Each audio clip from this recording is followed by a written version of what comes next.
Hello friends, this is Pawan and you are watching Guru competition classes official YouTube channel. दोस्तों, CTET की classes में हम लोगों ने बाल विकास एंड शिक्षा शास्त्र का जो पार्ट है उसमें हम लोगों ने विकास को डिस्कस किया था इससे पहली वाली क्लास में। आज हम लोग उसके आगे जो टॉपिक है उस पर बात करेंगे और आज का जो हमारा विषय रहेगा, आज का हमारा जो टॉपिक रहेगा वो क्या होगा, उसे हम लोग कहते हैं विकास के सिद्धांत। क्या कहते हैं? विकास के सिद्धांत। इसे हम लोग कहें बाल विकास के सिद्धांत। ठीक है, बाल विकास के सिद्धांत, यानी हम लोग बात करेंगे प्रिंसिपल्स ऑफ डेवलपमेंट की। Principles of development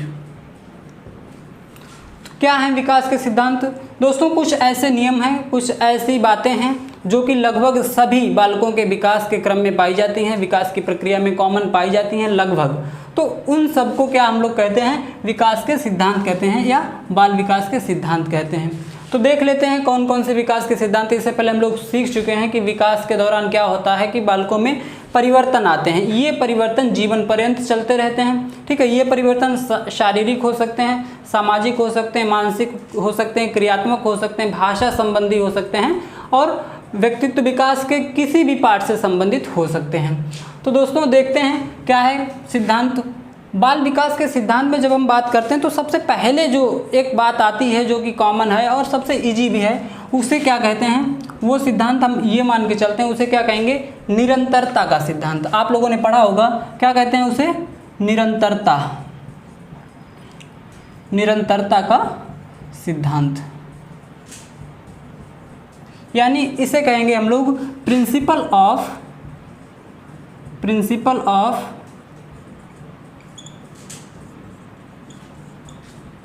continuity. Principal of continuity यानी निरंतरता का सिद्धांत। निरंतरता का सिद्धांत क्या कहता है कि विकास क्या है? एक निरंतर प्रक्रिया है, निरंतर चलने वाली प्रक्रिया है। निरंतरता का सिद्धांत क्या बताता है कि विकास क्या है? विकास निरंतर चलने वाली प्रक्रिया है। ठीक है, जो आपका निरंतरता का सिद्धांत है इसका मतलब क्या है? विकास निरंतर चलने वाली प्रक्रिया है, चलने वाली प्रक्रिया है। या हम लोग कह सकते हैं कि विकास एक सतत प्रक्रिया है। कैसी प्रक्रिया है? सतत का मतलब भी वही है, सतत प्रक्रिया है। इसी को हम कह सकते हैं कि विकास कभी ना रुकने वाली प्रक्रिया है। रुकने वाली प्रक्रिया है, विकास कभी ना रुकने वाली प्रक्रिया है। और विकास कैसी है? जीवन पर्यंत चलने वाली प्रक्रिया है। कैसी प्रक्रिया है? जीवन पर्यंत चलने वाली प्रक्रिया है। जीवन पर्यंत चलने वाली प्रक्रिया है। ठीक है दोस्तों, तो निरंतरता का सिद्धांत क्या कहता है? प्रिंसिपल ऑफ कंटिन्यूटी के अंतर्गत हम लोग क्या समझते हैं कि विकास एक निरंतर प्रक्रिया है, एक कंटिन्यूअस प्रोसेस है, एक सतत प्रक्रिया है। इसका मतलब क्या है कि विकास गर्भावस्था से लेकर के जीवन पर्यंत आजीवन चलता ही रहता है। ये कभी रुकता नहीं है, ये प्रोसेस कभी बंद नहीं होती है। हाँ, ये हो सकता है कि किसी अवस्था में या किसी एज में इसकी प्रक्रिया मंद या तेज हो सकती है। ठीक है, तो विकास की गति मंद या तेज हो सकती है, वो अलग बात है, लेकिन ये कभी भी स्थिर नहीं होती। यानी प्राणी जो भी बालक है वो विकास करता ही रहता है, किसी न किसी रूप में उसके व्यवहार में कोई न कोई परिवर्तन आते ही रहते हैं। तो क्लियर हुआ होगा, पहला सिद्धांत क्या है? निरंतरता का सिद्धांत। ठीक है दोस्तों, दूसरा सिद्धांत हम लोग डिस्कस करते हैं। दूसरे सिद्धांत की बात करें तो बहुत इंपॉर्टेंट सिद्धांत है दोस्तों। वो क्या है? उसे कहते हैं विकास की दिशा का सिद्धांत। क्या कहते हैं? विकास की दिशा का सिद्धांत। दिशा का सिद्धांत। विकास की दिशा का सिद्धांत का मतलब क्या है? यहाँ पर इसे हम लोग कह सकते हैं principle of direction. Principle of direction, ठीक है, principle of direction of development यानी दिशा का सिद्धांत। मीन्स यहाँ पर हम लोग किसी डायरेक्शन की बात करने वाले हैं। और विकास की दिशा का सिद्धांत ये कहता है कि बालक कोई भी हो, उसके विकास की एक दिशा होती है, एक निश्चित डायरेक्शन होता है कि उसका विकास किस तरफ से किस ढंग को होता है, उसमें जो पुष्टता आती है, उसमें जो परिपक्वता आती है, मैच्योरिटी आती है, वो किस ढंग से आती है और किधर से किस साइड के लिए वो विकसित होता है बालक। तो विकास की दिशा के सिद्धांत के दो पार्ट हैं दोस्तों, समझना है हम लोगों को बहुत अच्छे से। विकास की दिशा के सिद्धांत के दो पार्ट हैं, कौन कौन से, चलो इन्हें समझ लेते हैं। पहला तो इसमें हो जाएगा आपका, पहला जो सिद्धांत हो जाएगा, इसे दो पार्ट में समझ लेते हैं हम लोग। पहला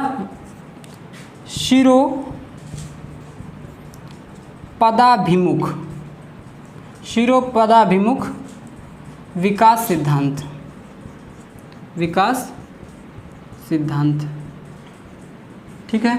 शिरोपदाभिमुख विकास सिद्धांत, इसे हम लोग कह सकते हैं सिफेलोकॉर्डल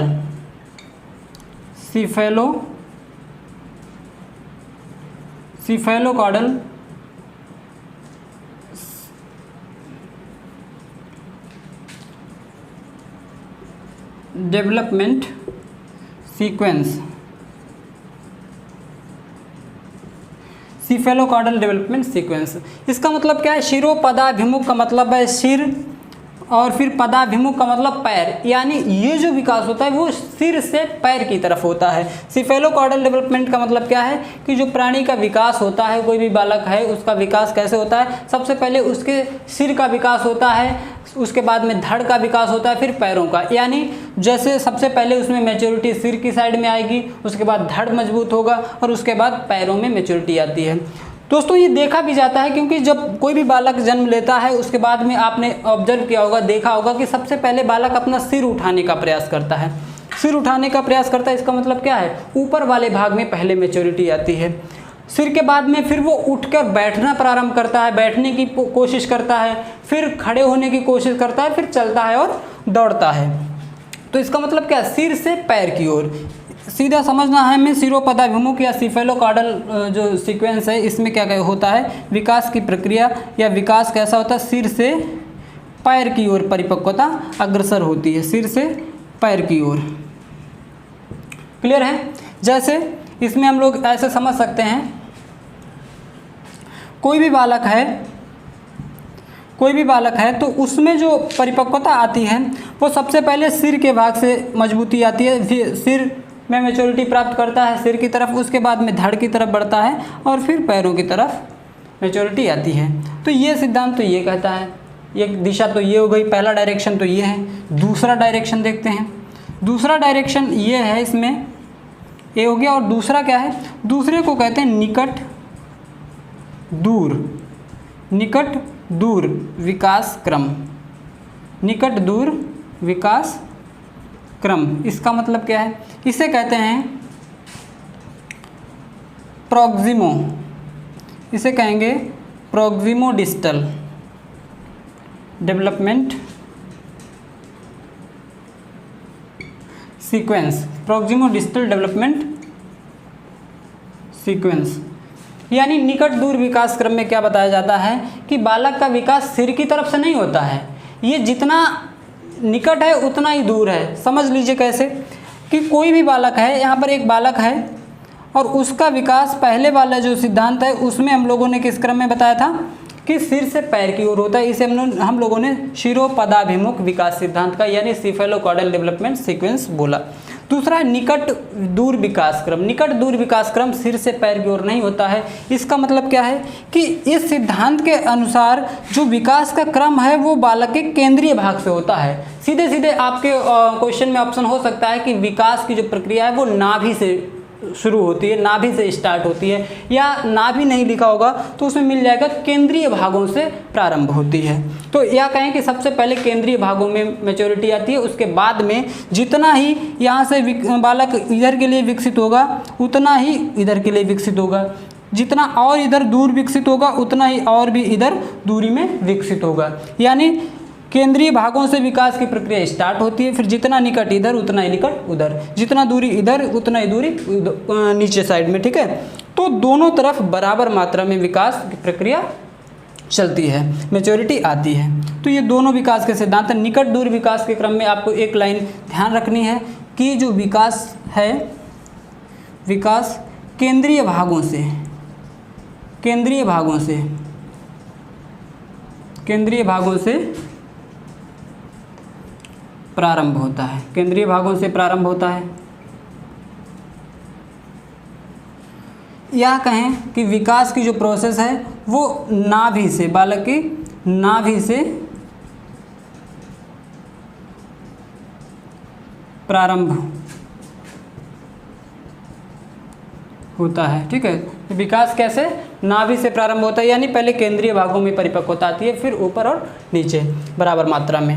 तो समझ लीजिएगा दोस्तों, ये जो सिद्धांत है विकास की दिशा का सिद्धांत बहुत इंपॉर्टेंट क्वेश्चन है और बहुधा इससे क्वेश्चन पूछे जाते हैं, ठीक है। रिपीटेड क्वेश्चन इससे पूछे जाते हैं। तो आप इस बात को बहुत ध्यान रखिएगा कि विकास की दिशा का जो सिद्धांत है, प्रिंसिपल ऑफ डायरेक्शन, इसके दो पार्ट हैं। पहला है शिरोपदाभिमुख विकास का सिद्धांत, दूसरा है निकट दूर विकास क्रम। शिरोपदाभिमुख इसे हम लोग और भी कह सकते हैं, सिरस्थ विकास का सिद्धांत भी कह सकते हैं। तो सिरस्थ की बात हो तब भी क्या हो जाएगा, सिर से पैर की ओर। और दूसरा क्या है, निकट दूर विकास क्रम का मतलब विकास केंद्रीय भागों से स्टार्ट होगा और फिर जितना ऊपर उतना ही नीचे बालक विकसित होगा, ठीक है दोस्तों। दो सिद्धांत हमारे हो गए हैं। नेक्स्ट पर बात करते हैं, नेक्स्ट हमारा सिद्धांत क्या होगा उसकी बात कर लेते हैं।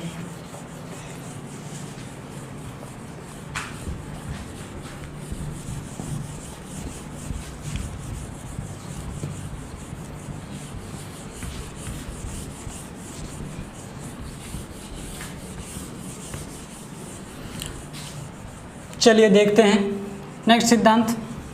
अगला सिद्धांत हमारा जो हो सकता है वो क्या है, वैयक्तिक भिन्नता का सिद्धांत।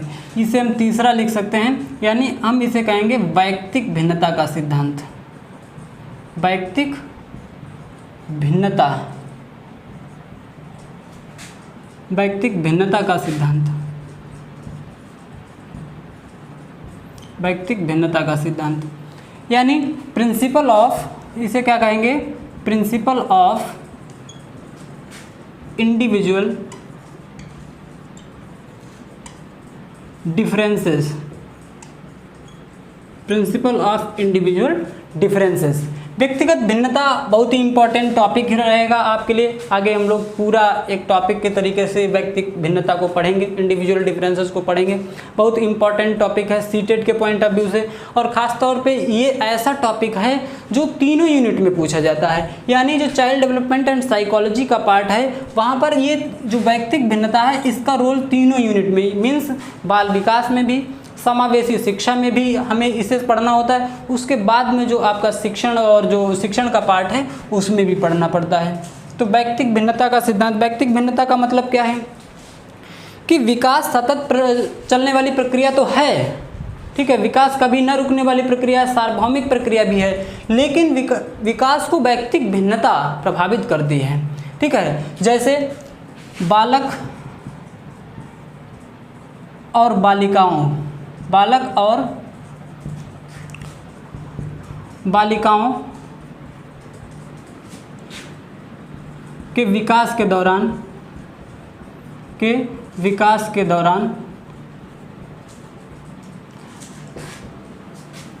अंतर दिखाई देता है।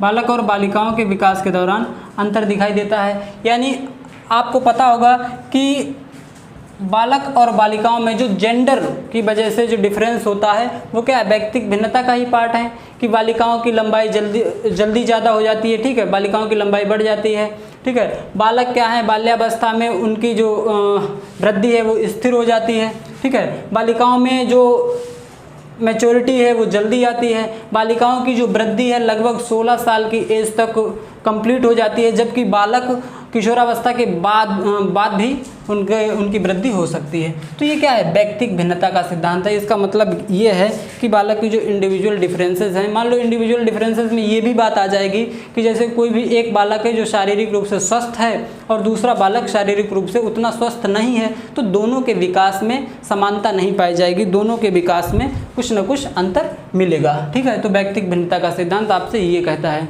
नेक्स्ट है आपका वंशानुक्रम एवं वातावरण। वंशानुक्रम एवं वातावरण की अंतःक्रिया का सिद्धांत, अंतःक्रिया का सिद्धांत।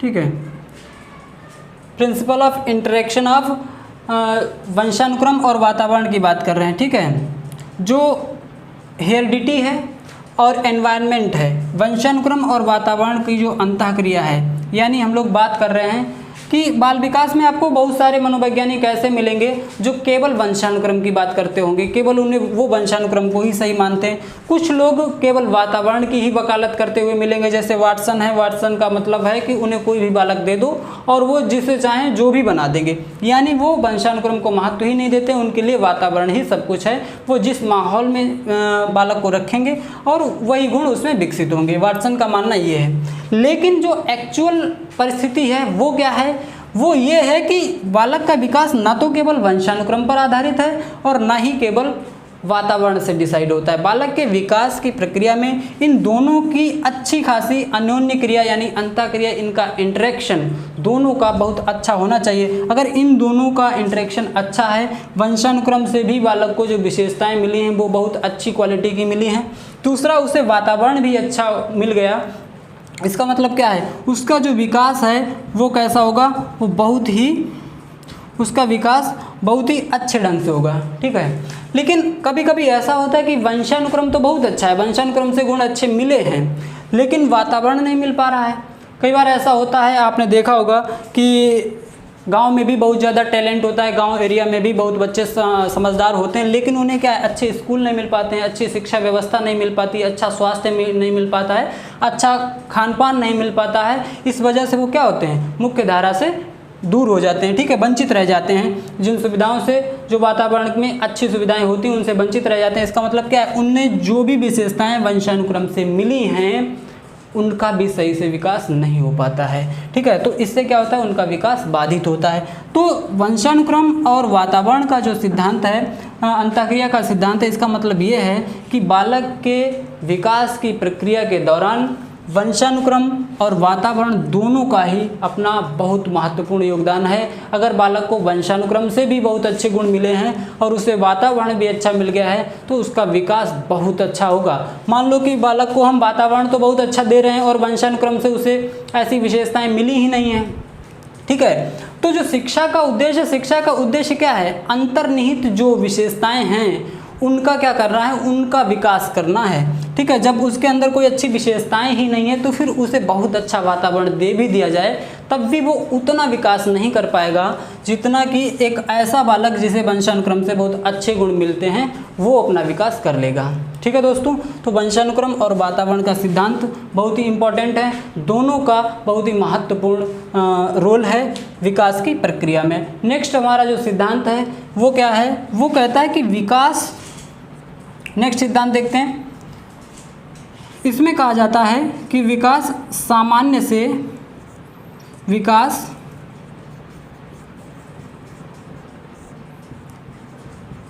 सामान्य से विशिष्ट की ओर होता है, सामान्य से विशिष्ट की ओर होता है। बिल्कुल सही बात है, विकास सामान्य से विशिष्ट की ओर ही होता है। इसका मतलब क्या है, इसका मतलब ये है कि बालक, कोई भी बालक प्रारंभ में, कोई भी बालक प्रारंभ में सामान्य क्रियाएं करता है, जो भी क्रियाएं करता है वो कैसी होती हैं, बहुत ही सामान्य स्तर होता है, सामान्य स्तर की होती हैं, सामान्य क्रियाएं करता है। उसके बाद में, उसके उपरांत, उसके बाद उसके बाद क्या करता है, विशिष्ट क्रियाओं को सीख लेता है। ठीक है, विशिष्ट क्रियाओं को सीख लेता है। कोई भी बालक पहले सामान्य क्रियाएं करता है और उसके बाद विशिष्ट क्रियाओं को सीख लेता है। जैसे विकास सामान्य से विशिष्ट की ओर है, इसका मतलब यह है कि कोई भी बालक पहले सामान्य क्रियाएं करता है। सामान्य क्रियाएं का मतलब यह है कि कोई भी बालक उससे कोई भी काम कराओ तो बहुत ही सामान्य तरीके से काम करेगा, उसके बाद में उससे स्पेसिफिकेशन उसमें हो जाता है। जैसे एग्जाम्पल लें साइकिल सीखने का ही, तो सबसे पहले या चलने का ही एग्जाम्पल लें।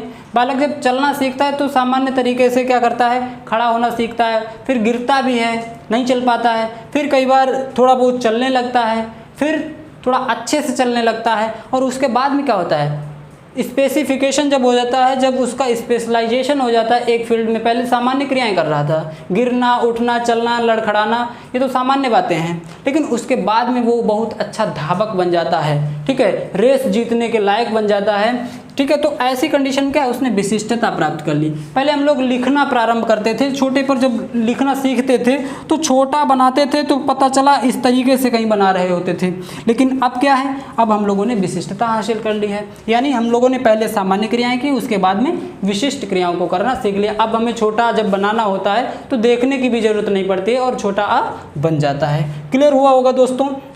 नेक्स्ट इसमें जो सिद्धांत है वो उससे भी ज़्यादा इम्पोर्टेंट है। वो क्या है, परस्पर संबंध का सिद्धांत। उसे क्या कहेंगे, परस्पर संबंध का सिद्धांत। परस्पर संबंध का सिद्धांत। ठीक है, परस्पर संबंध का सिद्धांत का मतलब क्या है दोस्तों, आपको बताया गया होगा इससे पहले की क्लास में, जब हम लोगों ने विकास का बेसिक समझा था, उसमें विकास की प्रकृति बताई थी और विकास के पक्ष बताए थे। विकास के पक्ष के दौरान हम लोगों ने डिस्कस किया था, किसे कौन कौन से पक्ष डिस्कस किए थे। आपने सीखा था शारीरिक विकास, मानसिक विकास, क्रियात्मक विकास, संवेगात्मक विकास, ठीक है, सामाजिक विकास, ये सारे विकास के जो पक्ष हैं इन सभी को समझा था। अब इसमें परस्पर संबंध का सिद्धांत, इसमें परस्पर संबंध का मतलब क्या है, परस्पर संबंध का सिद्धांत की बात अगर हम करें तो परस्पर संबंध उन्हीं सभी पक्षों के बीच में जो संबंध होता है वो एक दूसरे को प्रभावित करते हैं, उसकी बात कर रहे हैं परस्पर विकास का सिद्धांत। जैसे अगर हम विकास की बात करें तो चलो ऊपर लिख लेते हैं थोड़ा सा,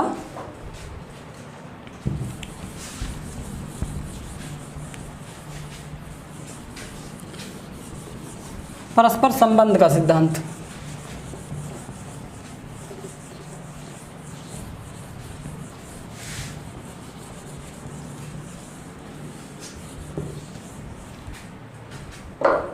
बहुत अच्छे से समझना है परस्पर संबंध का सिद्धांत क्या होता है।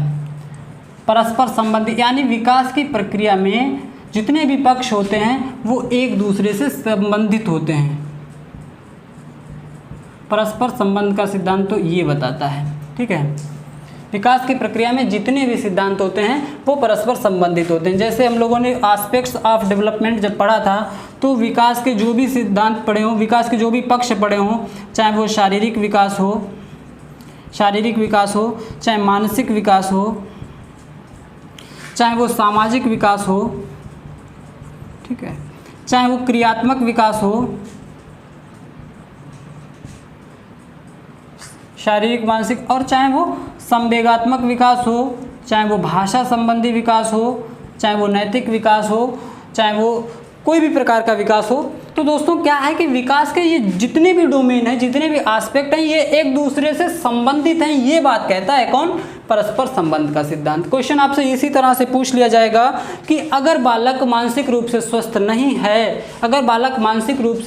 है, तो हो सकता है उसका सामाजिक विकास भी अच्छे से ना हो सके या उसका समाजीकरण भी बाधित हो। तो ये बात किस सिद्धांत से संबंधित है, तो आपको बताना पड़ेगा कि ये जो बात है वो परस्पर संबंध के सिद्धांत से संबंधित है, क्योंकि बालक अगर मानसिक रूप से स्वस्थ नहीं है, इसका मतलब क्या है, उसकी मानसिक कंडीशन ठीक नहीं है, तो वो समाजीकरण उसका बाधित होगा ही, क्योंकि समाज के लोगों से वो प्रॉपर इंटरेक्शन नहीं कर पाएगा, उनसे बात नहीं कर पाएगा, उनकी आकांक्षाओं को समझ नहीं पाएगा और अपनी बात को अच्छे से व्यक्त नहीं कर पाएगा। तो ऐसे में क्या है, उसके जो सामाजिक संबंध हैं वो प्रभावित होंगे, ठीक है, सामाजिक विकास उसका अच्छे से नहीं हो पाएगा।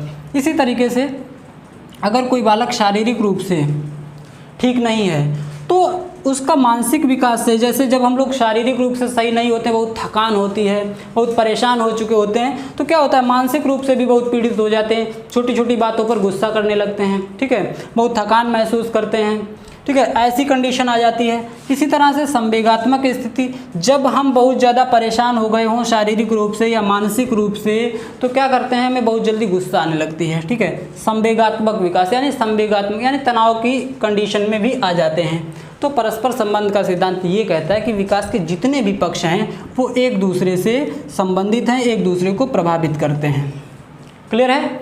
अगर किसी का शारीरिक विकास अच्छा हो रहा है तो हो सकता है उसका मानसिक विकास भी बहुत अच्छा हो। मानसिक विकास ठीक है तो उसका मतलब ये है कि उसमें संवेगात्मक स्थिरता भी बहुत अच्छी हो, ठीक है। तो ये सारी बातें हम लोगों को किसमें सीखनी है, परस्पर संबंध का सिद्धांत। नेक्स्ट जो हमारा पॉइंट होगा वो क्या है, उसे देख लेते हैं। परस्पर संबंध का सिद्धांत क्लियर हुआ होगा। अगला जो सिद्धांत है हमारा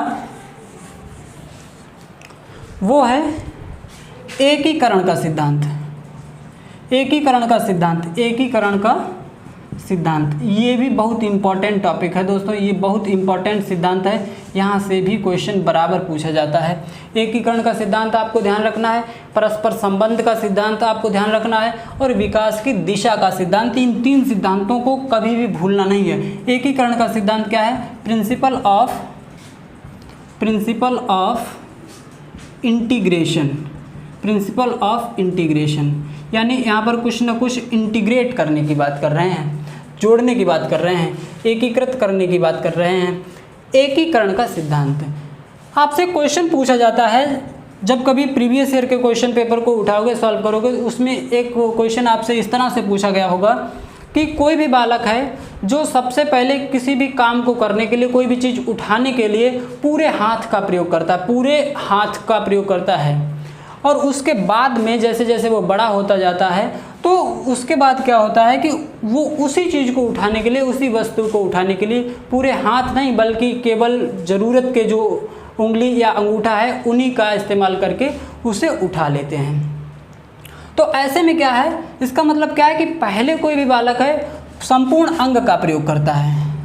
बालक, इसमें आप एक बात ध्यान रखेंगे, बालक प्रारंभ में किसी वस्तु को या किसी कार्य को करने के लिए, किसी कार्य को करने के लिए संपूर्ण अंग का प्रयोग करता है, संपूर्ण अंग का प्रयोग करता है। जैसे जैसे परिपक्वता आती जाती है, ठीक है, जैसे जैसे क्या हम लिख सकते हैं, परिपक्वता आने पर वह केवल आवश्यक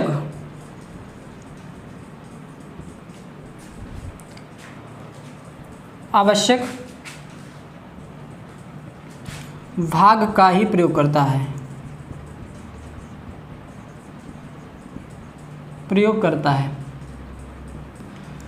इसे एग्जाम्पल से समझ लेते हैं। बालक प्रारंभ में किसी कार्य को करने के लिए संपूर्ण अंग का प्रयोग करता है, परिपक्वता आने पर वह केवल आवश्यक भाग का ही प्रयोग करता है। यानी जब बालक मैच्योर होने लगता है, उसके अंगों का विकास होने लगता है, तो वो केवल जितनी ज़रूरत का पार्ट है उसी का इस्तेमाल करेगा। जैसे कोई छोटा बच्चा, उसे जरा सी आप टॉफ़ी भी देंगे तब भी वो इस तरीके से पूरे हाथ से उसे उठाएगा, जैसे कोई बहुत बड़ी चीज़ कोई उठा रहा है, बहुत बड़ी वस्तु उठा रहा है। लेकिन उसके बाद में जैसे जैसे उसके हाथों में परिपक्वता आती है, मांसपेशियों में मैच्योरिटी आती है, तो फिर वो क्या करता है, केवल एक अंगूठा और उंगली से भी वो टॉफ़ी उठाना सीख लेता है। तो ये क्या है, उसने एकीकरण करना सीख लिया है, विभिन्न अंगों के बीच में। ये जो एकीकरण होता है वो किसके बीच होता है? विभिन्न अंगों को इंटीग्रेट करके कोई भी काम करना सीख लेते हैं। क्लियर हुआ? यहाँ पर एकीकरण की बात कर रहे हैं, इंटीग्रेट करते हैं विभिन्न अंगों को, ठीक है, बॉडी के पार्ट्स को। नेक्स्ट सिद्धांत हम लोग इसमें देखते हैं, एकीकरण का सिद्धांत हो गया।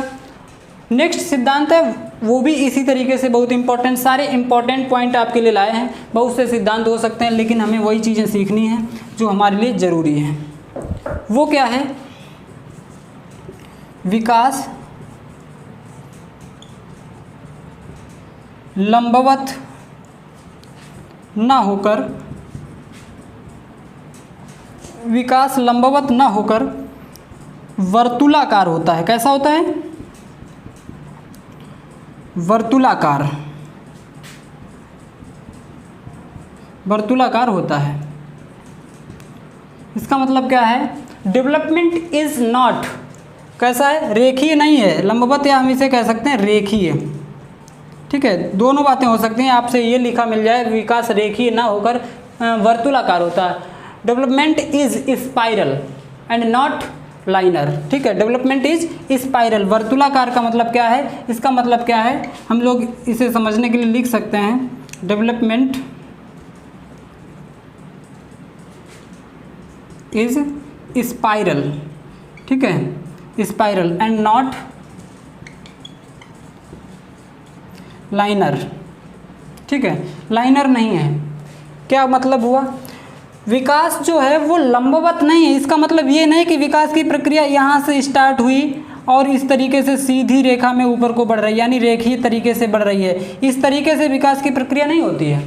यानी कोई भी बालक है लंबवत नहीं बढ़ता है। कोई बालक हो या जो भी हो, किसी के विकास की प्रक्रिया केवल लंबाई तो बढ़ती नहीं, सारी चीज़ों का विकास होता है। सभी एस्पेक्ट जो होते हैं व्यक्तित्व के, सभी में विकास, सभी को विकास होता है। तो जो विकास की प्रक्रिया है उसका एक ग्राफ बनाने की कोशिश की गई, एक फिगर बनाने की कोशिश की गई, और उसमें ये बताया गया कि विकास की जो प्रोसेस होती है वो लंबवत नहीं, यानी रेखीय नहीं, एक सीधे क्रम में आगे नहीं बढ़ती, बल्कि कैसी होती है? वर्तुलाकार होती है। आपने वर्तुला देखा, स्पाइरल, स्पाइरल का मतलब इस तरीके से होती है। विकास की प्रक्रिया कैसी होती है? ऐसे, इस तरीके से विकास की प्रक्रिया किस ढंग से होती है? एक स्पाइरल जैसा बनता है। इसका मतलब क्या है जो स्पाइरल बनता है?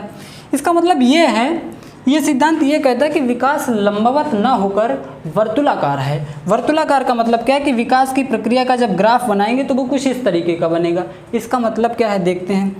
इसका मतलब यह है कि विकास यहाँ से स्टार्ट हुआ तो यहाँ से यहाँ तक जाएगा, ठीक है, फिर बालक एक अवस्था में जाकर के उसका विकास थोड़ा सा स्थिर हो जाएगा, विकास की गति मंद पड़ जाएगी, धीमी हो जाएगी।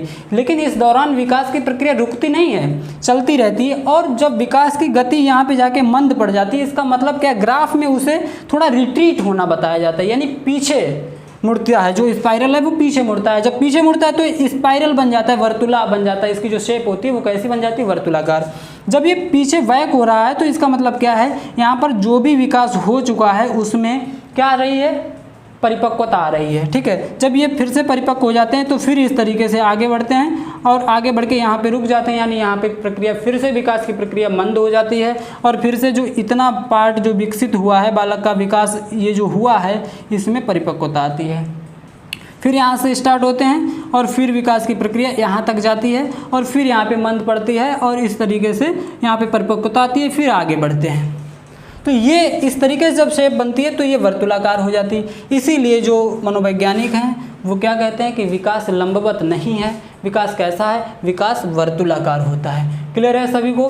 तो क्लियर है दोस्तों। तो अगर वीडियो अच्छा लगता है तो लाइक कर दीजिए और सारी चीज़ों को अच्छे समझते रहेंगे। वीडियो के अंत में हम लोग कुछ इस टॉपिक से रिलेटेड क्वेश्चंस को भी डिस्कस करेंगे, तो वीडियो को लास्ट तक देखें जिससे कि आपका कॉन्सेप्ट बिल्कुल क्लियर हो सके। इसमें नेक्स्ट और लास्ट एक सिद्धांत बचा है दोस्तों, उसे भी देख लेते हैं। और भी सिद्धांत हो सकते हैं लेकिन यहाँ पर हम लोगों ने जो डिस्कस किए हैं वो सिर्फ इम्पॉर्टेंट जो सिद्धांत हैं, इससे बाहर भी नहीं कोई क्वेश्चन। अगर कभी भी कोई क्वेश्चन पूछा जाता है बाल विकास के सिद्धांत से लेकर के तो इन्हीं सिद्धांत से पूछा जाएगा। इसके अलावा जो सिद्धांत आपको नहीं बताया गया है वहाँ से समझ लीजिए कि क्वेश्चन भी नहीं आएगा, ठीक है। तो नेक्स्ट है आपका, वो कहा जा सकता है समान प्रतिमान का सिद्धांत। समान प्रतिमान का सिद्धांत, दोस्तों समान प्रतिमान का सिद्धांत क्या है? एक समान पैटर्न होता है, विकास का जो पैटर्न होता है, जो प्रतिमान होता है, या प्रतिमान का मतलब हम लोग कहते हैं समान, जो मॉडल होता है वो एक समान होता है। क्या कहना चाहते हैं समान प्रतिमान का सिद्धांत? समान होता है तो व्यक्तिगत भिन्नताओं वाली बात अभी क्यों कर रहे थे हम लोग? इसका मतलब दोस्तों ये है कि एक बालक की बात नहीं कर रहे हैं, पूरी प्रजाति की बात की जा रही है यहाँ पर। जैसे कोई एक प्रजाति है, किसी एक प्रजाति के सभी प्राणियों का विकास, सभी प्राणियों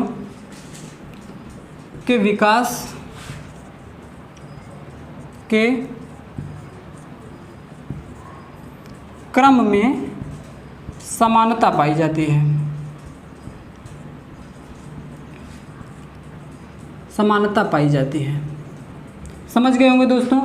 यानी किसी एक बालक की बात नहीं कर रहे हैं, कोई भी एक स्पेसीज की बात कर रहे हैं, कोई भी एक प्रजाति की बात कर रहे हैं, चाहे वो मनुष्य हो, चाहे वो कोई जानवर की प्रजाति हो, चाहे वो और किसी की भी प्रजाति हो। तो यहाँ पर जो विकास होता है वो क्या होता है, उसका प्रतिमान, उसका मॉडल लगभग एक ही होता है। जैसे प्रजाति की बात करें, अगर हम मनुष्य की बात करें तो मनुष्य का जो बच्चा है उसका विकास का क्रम लगभग सभी बच्चों में एक जैसा ही होता है। सभी शैशवावस्था में जाएंगे, उसके बाद बाल्यावस्था में जाएंगे, सभी रेंगना स्टार्ट करेंगे, खड़ा होना स्टार्ट करेंगे, चलना स्टार्ट करेंगे और दौड़ना स्टार्ट करेंगे। तो लगभग सभी में एक ही क्रम पाया जाता है। सभी शैशवावस्था, बाल्यावस्था, किशोरावस्था, युवावस्था, प्रौढ़ावस्था और वृद्धावस्था से गुजरते हैं लगभग। तो इसमें पूरी प्रजाति का पैटर्न एक है। इसी तरीके से किसी जानवरों की प्रजाति का अगर उदाहरण लें तो उस समस्त पूरे वर्ग में लगभग एक ही क्रम पाया जाता है। तो ये होता है समान मॉडल, ठीक है, एक जैसा पैटर्न पाया जाता है। तो समान प्रतिमान का सिद्धांत, ध्यान रखिएगा दोस्तों कि समान प्रतिमान का सिद्धांत किसी एक बालक, किसी एक जानवर, किसी एक प्राणी के लिए नहीं है,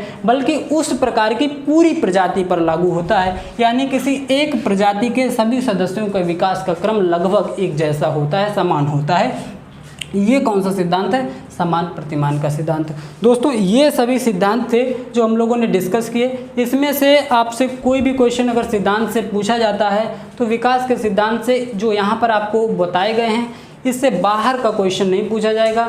इसमें भी आपको 2-3 सिद्धांत ध्यान रखने हैं, खास तौर पर जो हम लोगों ने बात की, विकास की दिशा का सिद्धांत, परस्पर संबंध का सिद्धांत, एकीकरण का सिद्धांत और वंशानुक्रम एवं वातावरण की अंतःक्रिया का सिद्धांत। इन सारी चीज़ों को आपको ध्यान रखना है और कोई भी क्वेश्चन यहाँ से पूछा जाएगा तो आपसे गलत नहीं होगा, इतना श्योर है। और ये भी श्योर है कि इस टॉपिक से एक क्वेश्चन हमेशा पूछा गया है और इस बार भी आपको मिलेगा। तो चलिए दोस्तों अब हम लोग डिस्कस कर लेते हैं कुछ क्वेश्चंस इस टॉपिक से रिलेटेड, जिससे कि कॉन्सेप्ट बिल्कुल क्लियर हो जाए हम लोगों का। तो पहला क्वेश्चन आपकी स्क्रीन पर है, आप देख सकते हैं। किसी शिक्षक के लिए वृद्धि और विकास के सिद्धांतों के बारे में जानना महत्वपूर्ण है। कोई भी शिक्षक है उसे वृद्धि और विकास के सिद्धांतों के बारे में जानकारी होनी चाहिए, क्योंकि ऑप्शन आपके लिए हैं, यह ज्ञान बच्चों को पृथक करने में शिक्षक की सहायता करेगा। मीन्स अगर किसी को वृद्धि और विकास के सिद्धांतों की जानकारी है तो ये जो ज्ञान है ये बच्चों को पृथक करने में शिक्षक की सहायता करेगा। दूसरा ऑप्शन है शिक्षक अच्छा प्रभाव डालने में समर्थ हो सकेगा। और ऑप्शन नंबर सी है बच्चों को सीखने के उपयुक्त अवसर प्रदान करने में यह ज्ञान शिक्षक के लिए सहायक होगा। और ऑप्शन डी है इसके बाल विकास एवं लोकप्रिय पाठ्यक्रम बनेगा। तो दोस्तों इसमें जो आपका राइट आंसर है वो क्या है? ऑप्शन नंबर सी, क्योंकि जो वृद्धि और विकास के सिद्धांत हैं इससे क्या होता है, बच्चों को सीखने के उपयुक्त अवसर प्रदान करने में यह ज्ञान शिक्षक के लिए सहायक होता है। ठीक है, पृथक करना है और शिक्षक अच्छा प्रभाव डालने में समर्थ होगा, ऐसा कोई भी लॉजिकल पॉइंट नहीं है। तो इसमें जो ऑप्शन सी है बच्चों को सीखने के उपयुक्त अवसर प्रदान करने में यह ज्ञान शिक्षक के लिए सहायता प्रदान करेगा, क्योंकि शिक्षक को पता होगा कि किस बालक को किस तरीके की परिस्थितियों में कौन सा मौका कहाँ पर दिया जाए और उससे किस तरीके का काम कराया जाए, किस तरीके का होमवर्क दिया जाए। ठीक है, तो बच्चों को उपयुक्त अवसर प्रदान कर सकता है अगर शिक्षक को विकास के सिद्धांतों के बारे में जानकारी है तो। ठीक है दोस्तों, अब देखते हैं दूसरा क्वेश्चन। दूसरा क्वेश्चन भी आपकी स्क्रीन पर है, देख सकते हैं। विकास कभी ना समाप्त होने वाली प्रक्रिया है। ध्यान रखिएगा, इससे पहले अभी जो सबसे पहले हम लोगों ने विकास का सिद्धांत डिस्कस किया था, जिसमें आपको बताया था कि निरंतरता का सिद्धांत क्या कहता है। निरंतरता का सिद्धांत, हमें तो लगता है कि ये क्वेश्चन वहीं से संबंधित है। पूरा क्वेश्चन फिर से पढ़ लेते हैं। विकास कभी ना समाप्त होने वाली प्रक्रिया है, यह विचार किससे संबंधित है। ऑप्शन ए अंतः संबंध का सिद्धांत, principle of interrelation. Option B निरंतरता का सिद्धांत, principle of continuity. Option C एकीकरण का सिद्धांत, प्रिंसिपल ऑफ इंटीग्रेशन। और ऑप्शन डी अंतःक्रिया का सिद्धांत यानी प्रिंसिपल ऑफ इंटरेक्शन। तो आपको पता है कि विकास कभी ना रुकने वाली प्रक्रिया की बात कर रहे हैं। विकास क्या है, कभी ना रुकने वाली प्रक्रिया है। कभी ना रुकने वाली प्रक्रिया, इसका मतलब क्या है,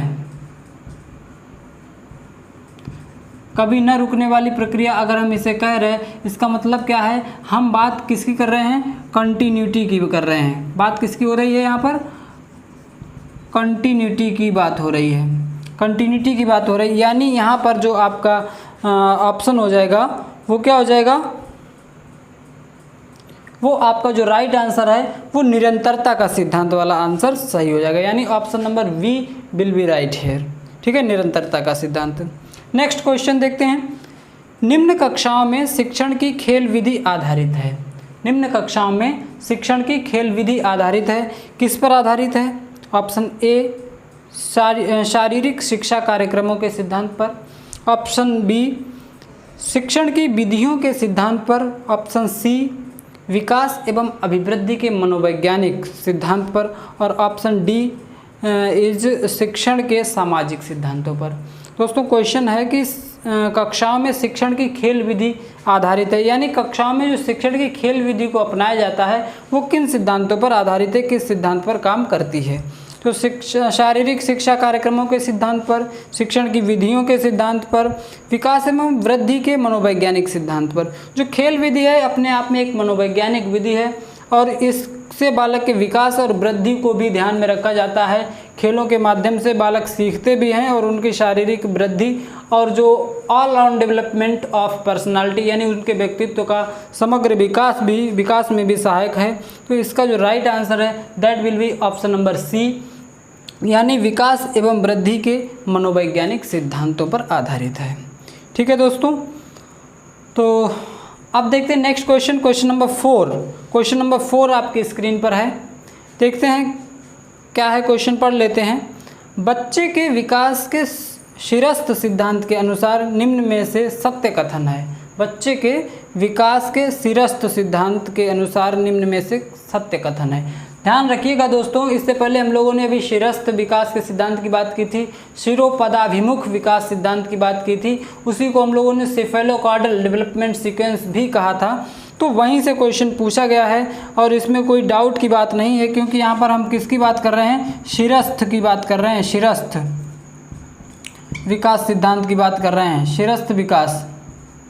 शिरस्थ विकास की बात कर रहे हैं। इट मीन्स हम बात किसकी कर रहे हैं, सिर से पैर की ओर, सिर से पैर की ओर जो विकास का क्रम होता है हम उसकी बात कर रहे हैं। सिर से पैर की ओर जो विकास का क्रम होता है हम उसकी बात कर रहे हैं। अगर ऐसा कोई ऑप्शन है तो सही है। ऑप्शन नंबर ए है विकास सिर से पैर की ओर होता है, बिल्कुल सही है, फिर कुछ देखने की ज़रूरत नहीं है। बी ऑप्शन है विकास पैर से सिर की ओर होता है, गलत है। सी ऑप्शन है विकास मध्य भाग से परिधि की ओर होता है, ऑप्शन तो सही है, लेकिन क्वेश्चन पूछ रहा है शिरस्थ सिद्धांत, तो शिरस्थ सिद्धांत के जो according option number A will be right here, यानी विकास सिर से पैर की ओर होता है। ठीक है दोस्तों, नेक्स्ट क्वेश्चन, क्वेश्चन नंबर 5 देखते हैं। क्वेश्चन नंबर 5 भी आपके स्क्रीन पर आ चुका है, देख लेते हैं क्या है। निम्नलिखित में से कौन सा विकास का सिद्धांत है। विकास का सिद्धांत कौन सा है, ऑप्शन 4 दिए गए हैं, उसमें से जो भी आपको विकास का सिद्धांत लगता है वो आपको आंसर करना है। ऑप्शन नंबर ए विकास की सभी प्रक्रियाएं अंतः संबंधित नहीं हैं। कह रहा है विकास की सभी प्रक्रियाएं अंतः संबंधित नहीं हैं। It means this option will be wrong hair, यानी ये ऑप्शन जो है गलत हो जाएगा, क्योंकि विकास की सभी प्रक्रियाएं आपस में अंतः संबंधित हैं, क्योंकि हम लोगों ने अंतः संबंध का सिद्धांत पढ़ा है। ठीक है, विकास के सभी पक्षों में आपस में एक संबंध होता है। ठीक है, संबंधित होते हैं। तो ये ऑप्शन गलत हो जाएगा। बी ऑप्शन है सभी की विकास दर समान नहीं होती। तो ये ऑप्शन तो बिल्कुल सही है। विकास की दर की असमानता का सिद्धांत एक होता है दोस्तों, तो उसमें ये बताया जाता है कि विकास चलता तो सतत रूप से, सतत प्रक्रिया है नो डाउट, लेकिन सभी की विकास की दर समान नहीं होती। ऐसा नहीं कि हर बच्चे की विकास की दर समान है। किसी बच्चे का जो विकास है बहुत अच्छे से फ्लो में चलता है और किसी बच्चे का विकास अवरुद्ध हो जाता है। उसके बहुत सारे कारण हो सकते हैं, वो वंशानुक्रमिक कारण भी हो सकते हैं और वातावरणीय कारक भी हो सकते हैं। ठीक है, मान लो कि जिस वो बालक को अच्छे से आहार ही नहीं मिला, अगर उसे प्रॉपर न्यूट्रिएंट ही नहीं मिल रहे हैं, तो उसका विकास कैसे समान गति से हो पाएगा।